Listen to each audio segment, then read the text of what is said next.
Well, hello everyone, and welcome to today's Kendall Hunt webinar, The Need for Systematically Designed, Developed, Conducted, and Evaluated Preparedness Exercises. Having systematic doctrine and methodology in place when developing preparedness exercises is critical, but far too often they're conducted on an ad hoc basis with limited guidance and exercise planning expertise. And so today we're going to be covering some tips for developing a comprehensive exercise program for a variety of settings. But before we begin, just a couple of housekeeping points. This webinar is being recorded.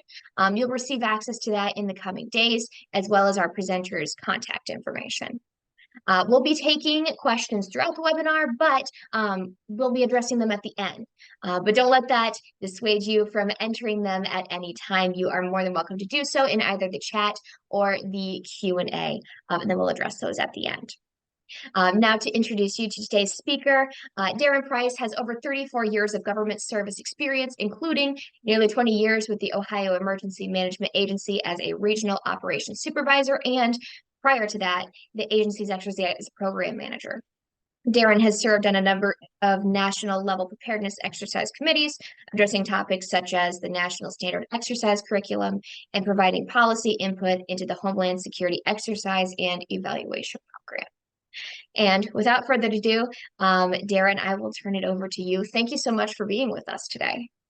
Thank you so much, Megan. Thank you, and thank you to each of you that are here today. And once again, thanks to Megan for coordinating this and setting it up. We really appreciate your efforts, Megan, to make this happen. And also to Kendall Hunt. We'll talk a little more about that later, but certainly want to thank Kendall Hunt and Megan.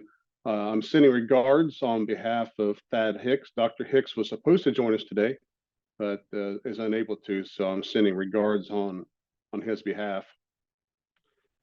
As Megan mentioned, I spent 34 years in government service. I retired in 2020 from the Ohio Emergency Management Agency. Before that, I worked at the Department of Corrections in Ohio, and then prior to that, I was in the U.S. Army and was involved with exercises throughout all of that. So through the military time, the time during my service in corrections, and then during the time that I worked at the Ohio Emergency Management Agency. The first half of my career was primarily on the playing side. So I've been on the first responder response side and the military side of that. And then the last part of my career was very heavily on the planning side. And so we'll talk over several ideas today that driving home the need for that systematic exercise program, and that's throughout all processes, all steps of and phases of an exercise. Once again, Thad sends his regards. Our outline for today is there are consequences certainly of not conducting preparedness exercises, and so we'll talk about some of those consequences.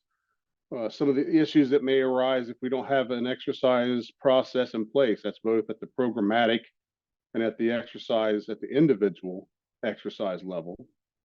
And then we'll talk some best practices and lessons learned that both Thad and I have picked up throughout our career, and just a little bit about Thad, as he's currently the Director of Emergency Management at Mount Vernon Nazarene University, and prior to that, he was at Ohio Christian University. He's spent a significant amount of time working with the Salvation Army. He's also a certified law enforcement officer in the state of Ohio, which is where I also hail from as well.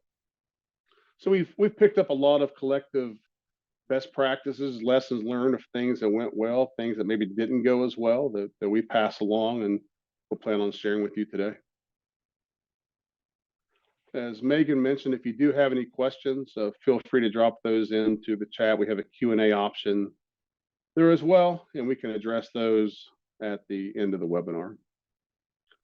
So let's start looking at some of the consequences of not conducting exercises. So I would like to think that because you all are here, you understand the value and the need to conduct exercises, but certainly the consequences of not conducting, and we become the disciples, so to speak, of sharing why we need to conduct exercises. And some of those consequences are you have lack of organizational preparedness. So if a given organization, and this applies both in the private and the public sectors, if they do not conduct exercises, and certainly their overall preparedness is impacted, the individual preparedness. So think about your responders within your organization or your employees.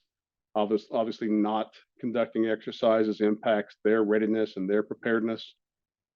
And especially, I would say in government organizations primarily, that there can be a loss of public confidence. I can also say that last week, my wife and I, we were on a cruise, and they conducted an exercise during the cruise. And certainly that builds some confidence when you're in the middle of the ocean somewhere, that you know that should something happen, that they are prepared to be able to respond accordingly.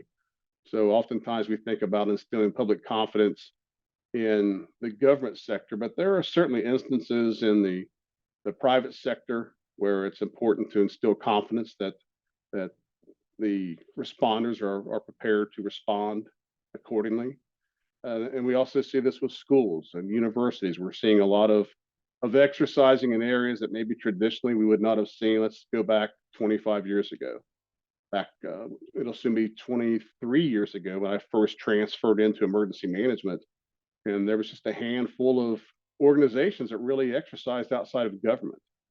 But we see that much more widespread today, whether we look at hospitals and Joint Commission standards, we look at nuclear power plants through the Nuclear Regulatory Commission, large name brand stores, utility providers are all conducting exercises. Not saying they didn't previously, but we're just seeing it becoming more prevalent throughout the private sector, which it's often been there in the public sector, but even within the public sector, we've seen increases in exercises. And once again, it helps to instill that confidence that may not be there otherwise if we don't conduct exercises.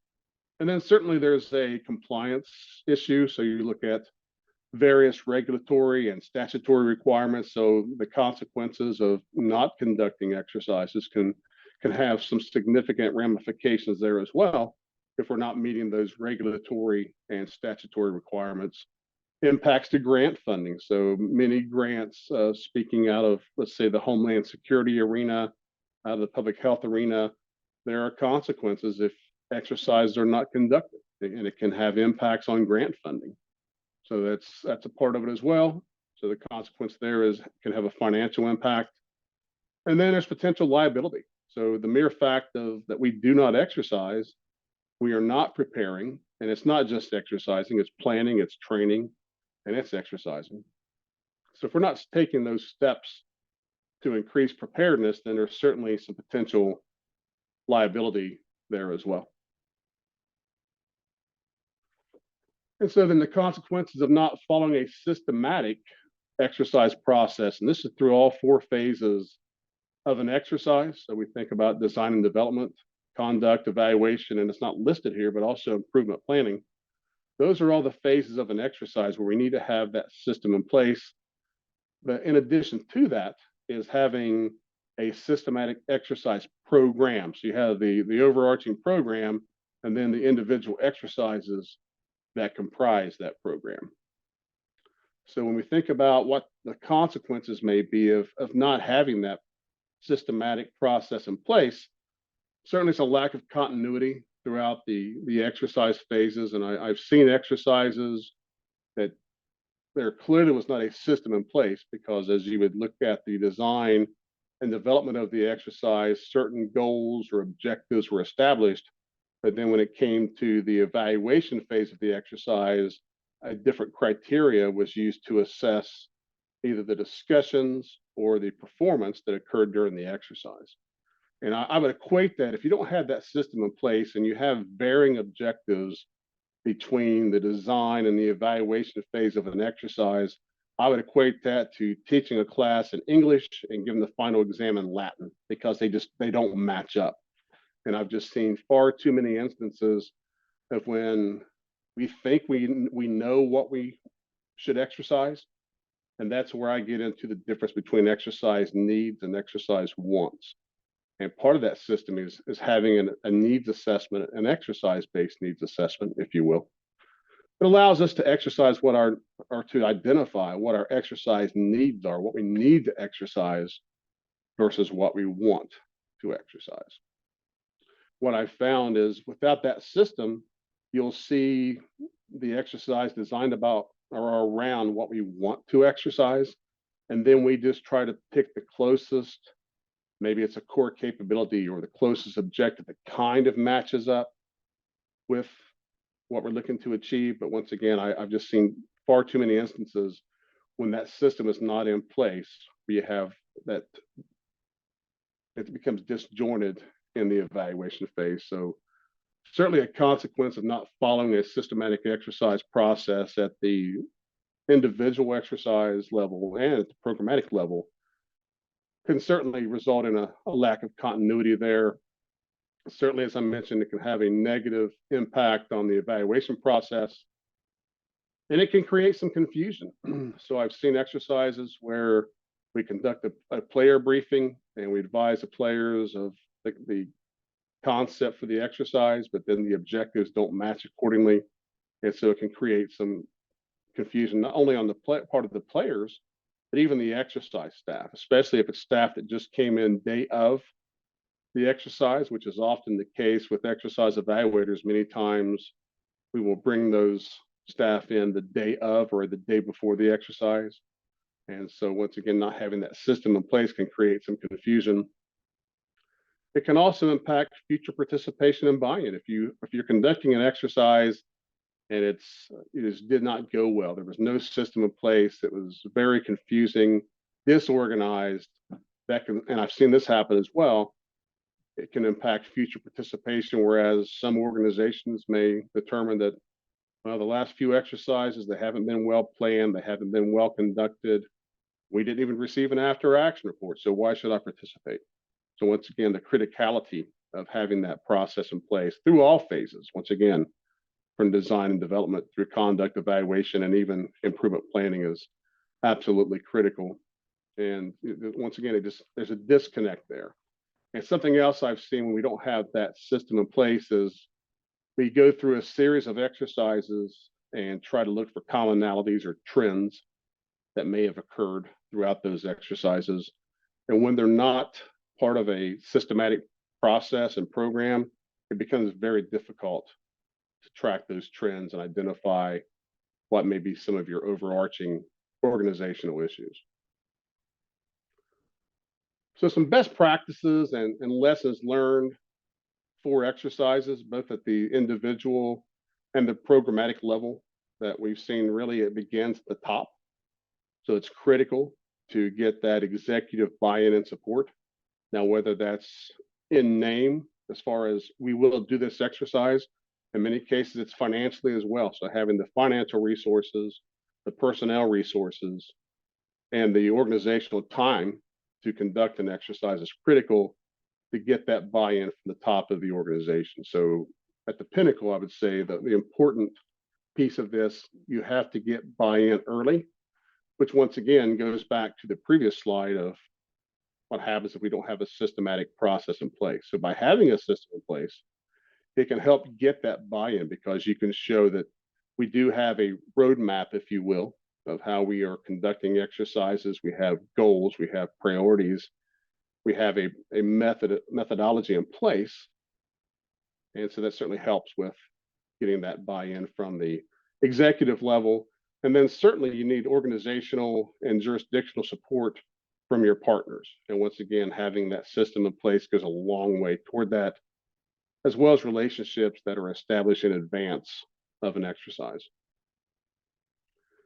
It's also critical to have a trained and experienced exercise planning team. And there are a lot of training courses that are available.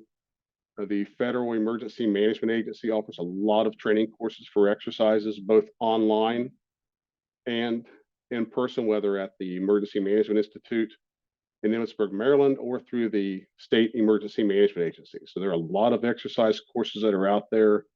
I would encourage you to ensure your exercise planning teams are trained, and then build some depth there, because over time people retire, they promote, and they move on. So you need to have that depth there within your planning team. So look for those training opportunities that are out there. And once again, most of those are available for free.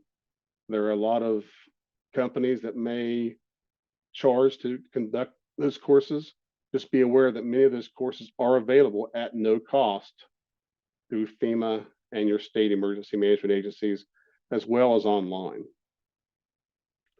Once again, and you'll hear me say this a few times, and I've already said it a few times, and I'll continue to say this, is having that systematic exercise program in place that involves multiple or a variety of exercise types. So don't conduct only one type of exercise. I've worked with organizations where they only want to conduct tabletop exercises, or they only want to conduct full-scale exercises, or they only want to do drills and never really advance to conducting an exercise. So it's important that your exercise program, and that's certainly a best practice, encompasses multiple exercise types. And you think about the different exercise activities, and this is advanced by the Homeland Security Exercise and Evaluation Program, as well as what FEMA has offered for years, and many others practitioners have followed as well, or followed, is there are 7 basic types of exercise activities.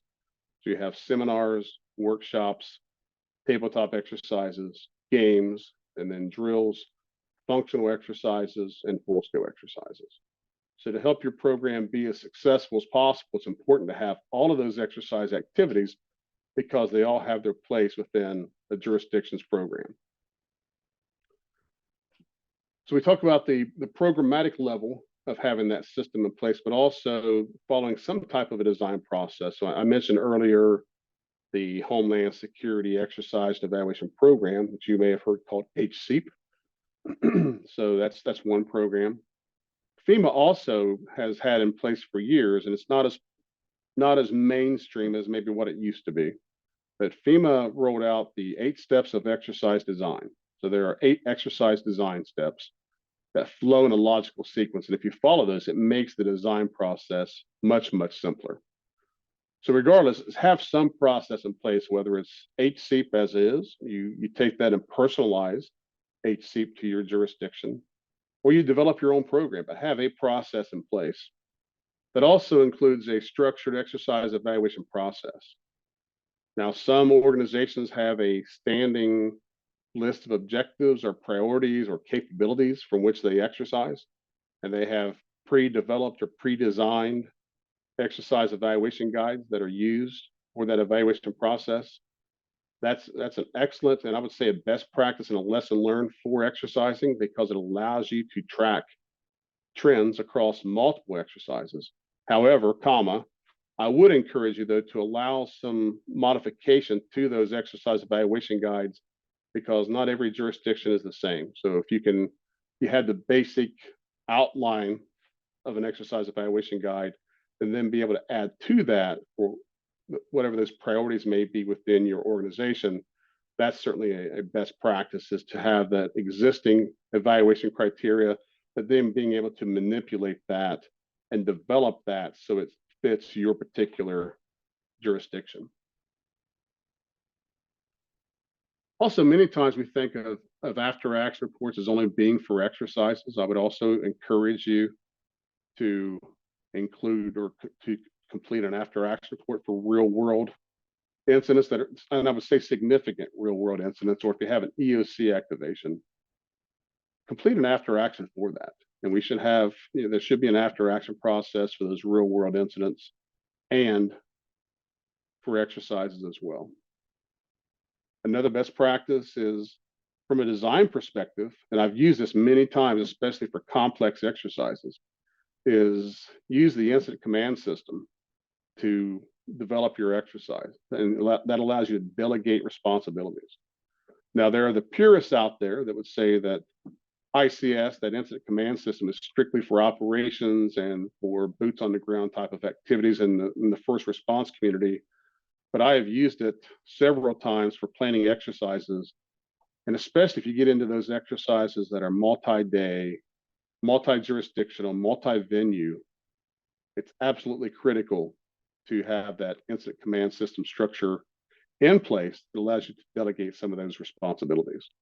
So that certainly is a best practice, is using a version of ICS, once again, for the larger exercises. If you're doing a basic tabletop exercise, I'm not so sure that you really need to have that ICS structure. But if you're doing, once again, a multi-day, a multi-venue exercise, and I highly recommend it, and bring in those that specialize in that given area. Moving, kind of dovetailing back in and making a segue back to evaluation is, it's great that we do after action reports, but shame on us if we stop there. There are corrective actions and improvement actions that typically will result from most exercises and real world events or incidents. And so it's important to follow up on those. We talk about, once again, the phases of an exercise: design, development, conduct, evaluation, and improvement planning. That improvement planning phase also includes tracking those corrective actions. So it's important to periodically track those corrective actions and the improvement actions to see what progress you've made. And then at whatever point you've addressed those, and at that point, when you should reconsider or consider re-exercising those areas. And then once again, build depth on your exercise planning teams. It's absolutely critical to build that depth. It should be multiple agencies on your planning team, not just your agency or not just your department, but have multiple agencies, not just one or two, that are part of that design process. We all have a lot of expertise and experience, but oftentimes we're good in one or two areas, but not in every area. So it's important to bring in those experts from other areas that can ensure that the exercise is consistent and is realistic as throughout all phases of the exercise.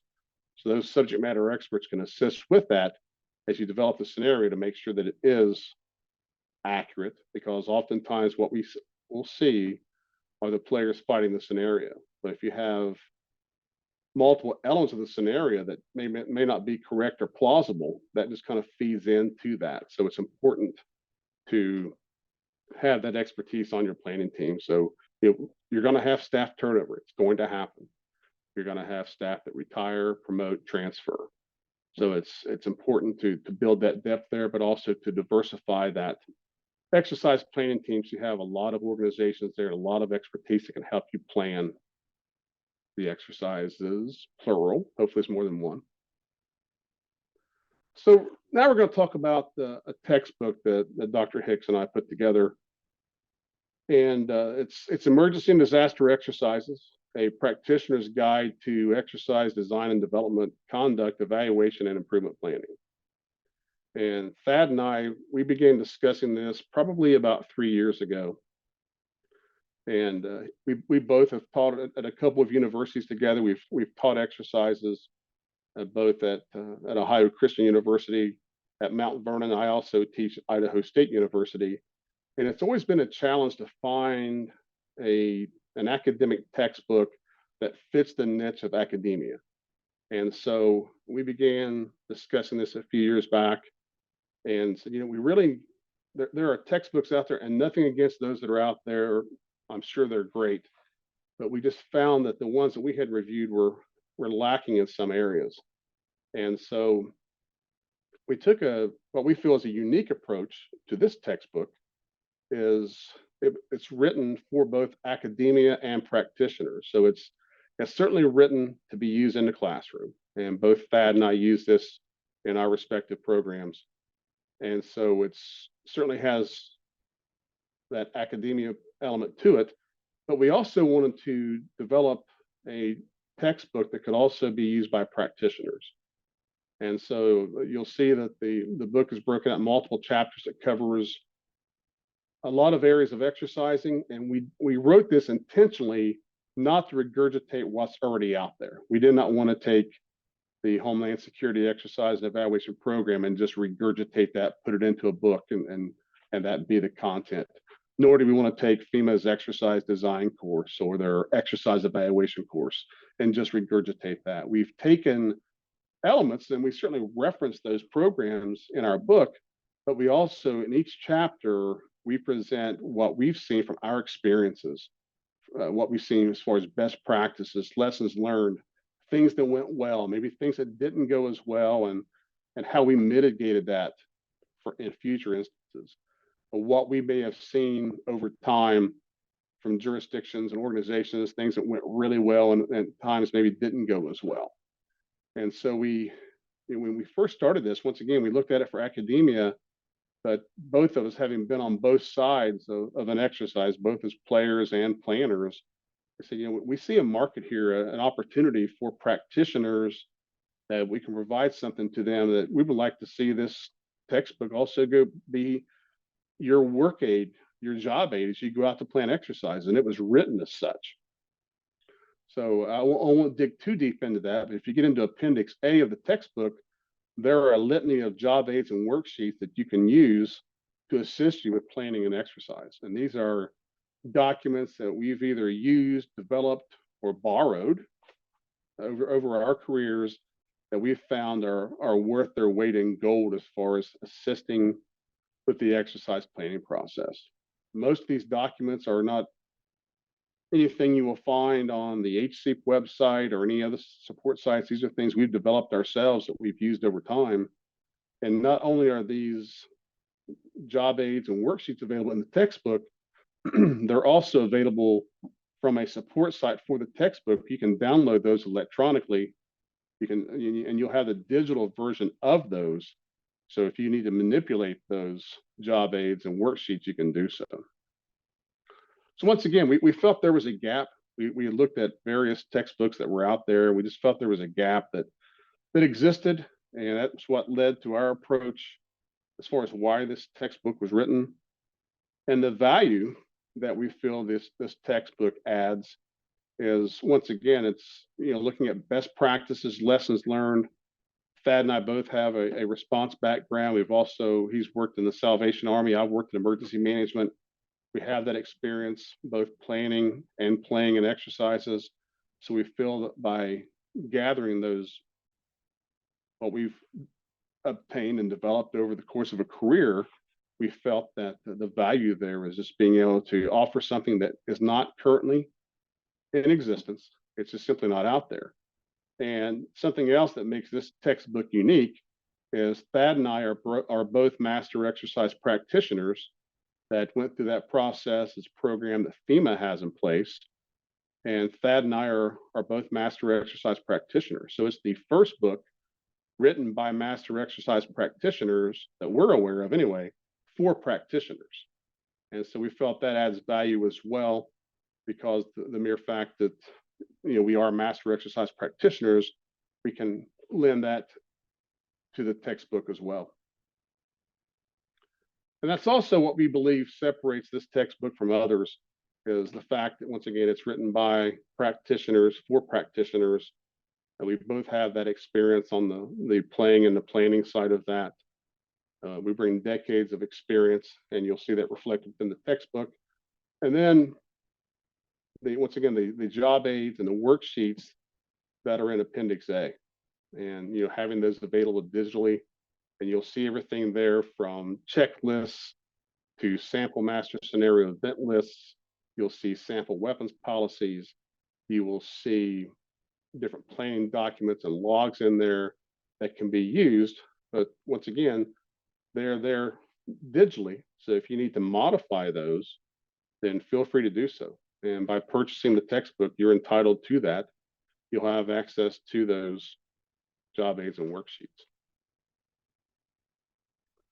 So at this time, Megan, I think it looks like we have some questions in the chat. So it does. And I'm going to go ahead and, yeah, absolutely.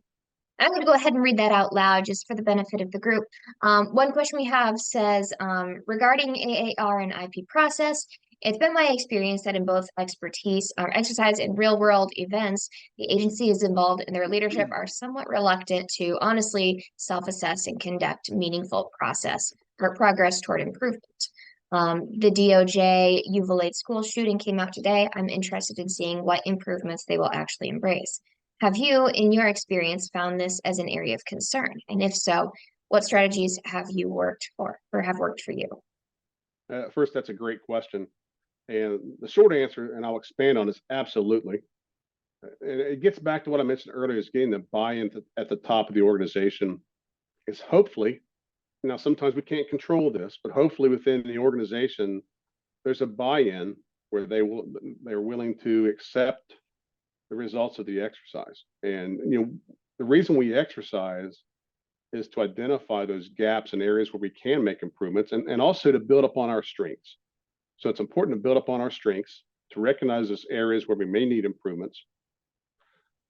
But it's critical to be willing to do that. Now, I've worked, matter of fact, there was an agency that I worked with early in my career that exercises almost became punitive. I saw staff that were relieved of duty, command, because an exercise didn't go well. And that's just, that is not the, as one of my previous supervisors said, that's not the way to run the railroad. And so, there are going to be those organizations that will absolutely say, I don't want anything negative in here. And so what I have found to help mitigate some of that is just have an open conversation before we even begin planning the exercise with leadership, saying, this is a full exercise process.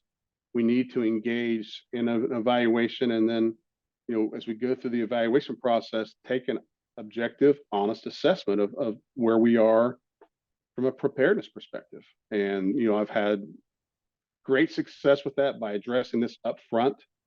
Now, that being said, there have been some organizations, they will be adamant because they are so concerned about public perception that they will insist that there's nothing negative in an after action report.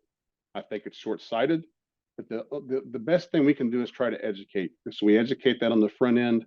We have that structured exercise process in place. We establish the goals and the objectives for the exercise.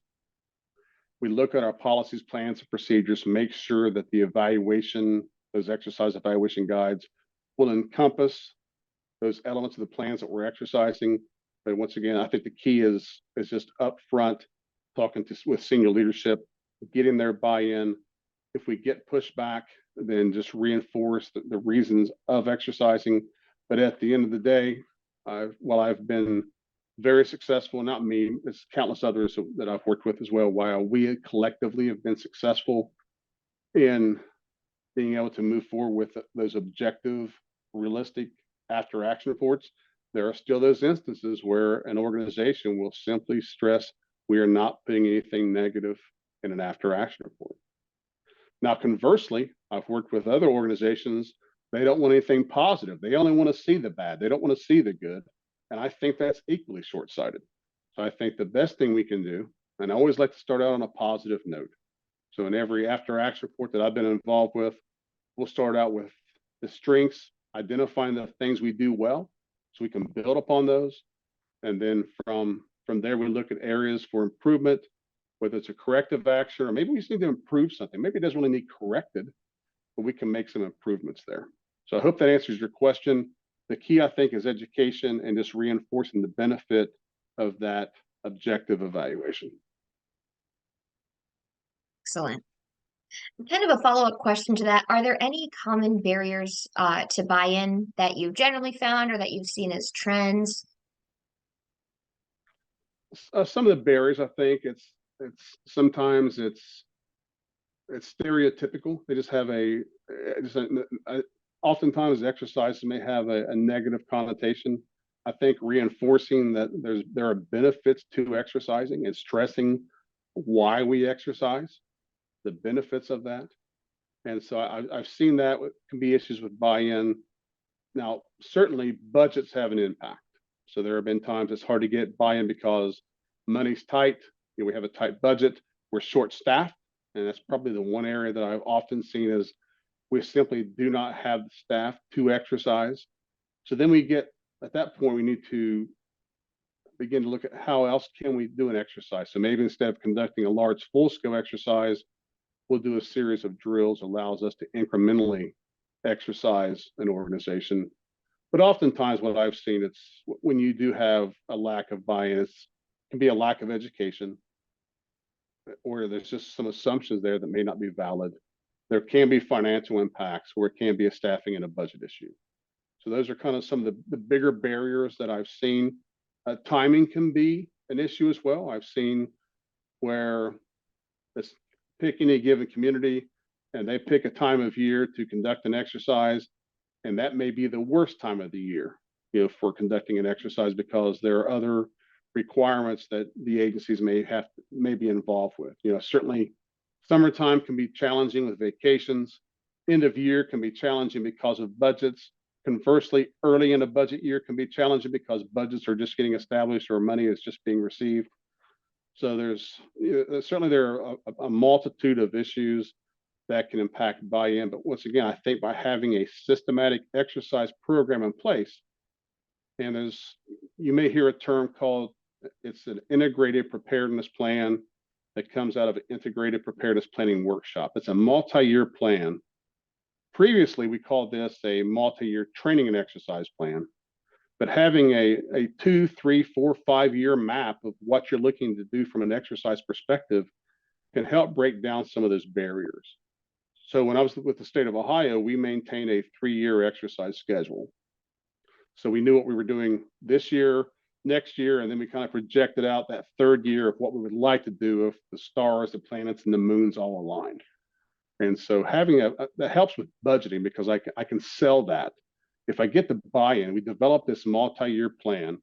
We get the buy-in, the executives of the organization sign off on that. That means they've agreed this is a map for how we're going to approach exercising. That makes the budgeting in the out years a little simpler. It also helps us to justify budget requests. So once again, I think the key also is having a systematic, not only exercise structure for individual exercises, but having that, that jurisdictional exercise program in place with a doctrine that has that multi-year, that whether it's an integrated preparedness plan or a multi-year training and exercise plan, having something in place provides that structure. And you'll see this a variety of calendars. Some jurisdictions will do 3 years, some will do 4, some will do 5, some will do 6. So it just depends on the organization. At the end of the day, is have a program in place that shows that you have a logical sequence of events planned that are based on solid priorities, goals, and objectives. Excellent. A little earlier in the webinar, you kind of mentioned exercise needs versus exercise wants. Do you have kind of like a real world example where you've sort of seen that play out? Sure. So if you ask most exercise planners or organizations, what's the number one issue with exercises? They're going to say communications. That's just a given. Or they feel really comfortable exercising maybe their hazmat team because we do it all the time. So we get really comfortable. Here's what we think we want to exercise, but then you get to what do you need to exercise. So a case in point regarding communications, and this was several years back, there was a requirement nationwide for communities to develop an interoperable communication plan. Also within our state, there were literally hundreds of millions of dollars put into a statewide radio communication system. We had regional communication vehicles that were deployed around the state that would allow interoperable communications. And literally, if you looked across the state of Ohio, there were, I forget the number, somewhere around 14 or 15 of these regional communication vehicles. But if you drew a 50-mile radius, each of those, ultimately, we covered the entire state of Ohio. Each vehicle was intended to cover roughly a 50-mile radius. And so it provided a level of interoperable communications that simply did not exist previously. So we went through a cycle of years there where we put a lot of emphasis, a lot of training, a lot of exercising, a lot of equipment, a lot of funding into communications.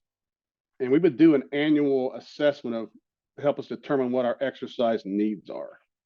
And interestingly enough, and probably not surprising, but after years of putting a lot of infrastructure and planning and training and exercise and funding into communications, it was no longer our number one finding as far as where we needed to exercise. It became actually in a couple of years, it was down about number 4 or 5.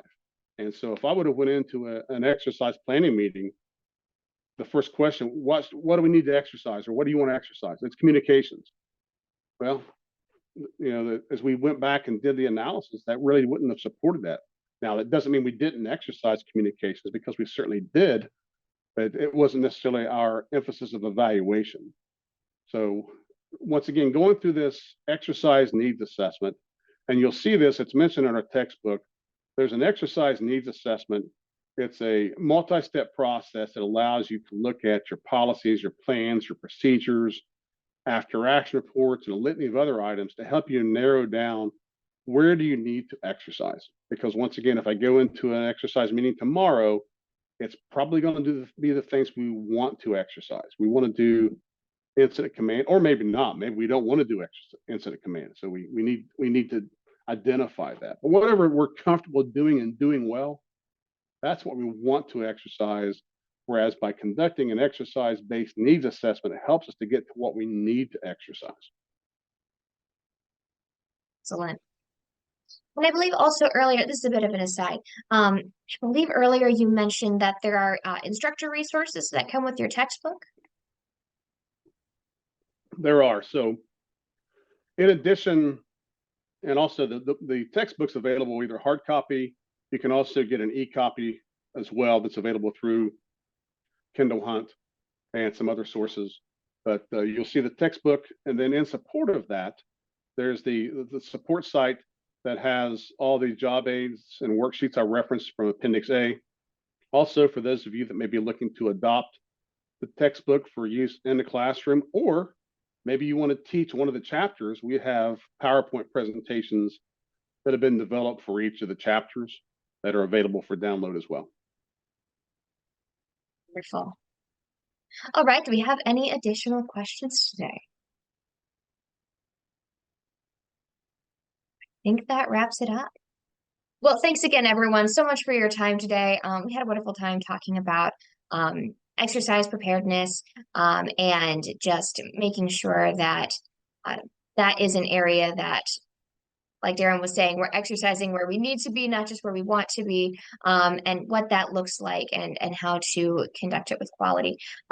Thank you all. You will be receiving in the coming days the recording of this webinar, as well as Darren's contact information and also more information about his textbook as well. Darren, thank you so much for being with us today. It was wonderful. And we would encourage you, Thad was not able to join us today. We both encourage you to connect with us, and you'll see a listing on this slide, both LinkedIn, on X, which is formerly Twitter, formerly known as Twitter. So there's our contact there, as well as our respective email. So feel free, we would love to connect with you on any of those platforms. And if you have any questions regarding anything we discussed today, the textbook, or any of those resources, feel free to reach out. And then finally, Megan, just once again, thank you so much for your time helping to coordinate this, setting this up, and we appreciate Kindle Hunt's support.